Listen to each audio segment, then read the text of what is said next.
รัฐบาลสป.จีนมอบเงิน $100,000 ช่วยเหลือผู้ที่ถูกภัยน้ำท่วมการก่อสร้างทางตันมีไซไปหาซีเกิดสำเร็จแล้ว 72%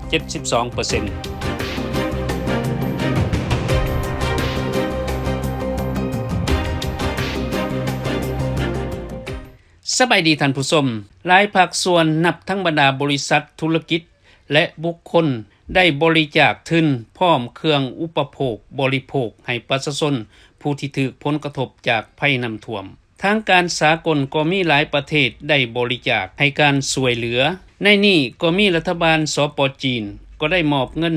$100,000 สหรัฐเพื่อประกอบเข้าช่วยเหลือผู้ที่ถูกผลกระทบจากภัยน้ำท่วมใน6แขวงภาคกลางและภาคใต้ท่านคำแพงไสสมแพงรัฐมนตรีกระทรวงแรงงานและสวัสดิการสังคมได้รับมอบจากท่านเจียงไซดงเอกอัครราชทูตสป.จีนประจำลาวในวันที่20กันยาปี 2019 ที่ผ่านมา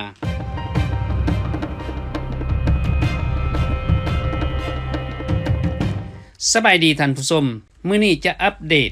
ข่าวการก่อสร้างทาง 9.4 กิโลเมตรจากเขตตันมีไซไปหาสีเกิดหอดทางเลขที่13เหนือเมืองหาดไซฟองนครหลวงเวียงจันทน์ซึ่งมีมูลค่า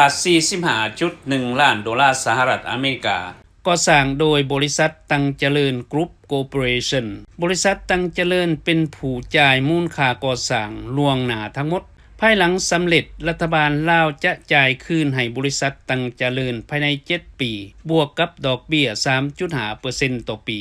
เส้นทางกว้าง28เมตรมี6เลนมีระบบห้องปล่อยน้ำและระบบไฟเยืองทางได้เริ่มก่อสร้างแต่เดือน10ปี 2016คาดหมายให้สำเร็จท้ายปี 2018แต่ก็ล่าช้าจนถึงปัจจุบันย้อนมีปัญหาทางการเงินมาฮอดปี 2019 บริษัทได้เริ่มสืบต่อก่อสร้างท่านสมประสงค์จันทวงศ์ที่ปรึกษาอำนวยการกล่าวว่าปัจจุบันโครงการก่อสร้างได้สำเร็จไปแล้ว 72.62% ทางบริษัทก่อสร้างได้เล็งมือก่อสร้างให้สำเร็จในท้ายปี 2019 นี้แน่นอนปัจจุบันกำลังเทคอนกรีตปูหน้าทางวางระบบสายไฟ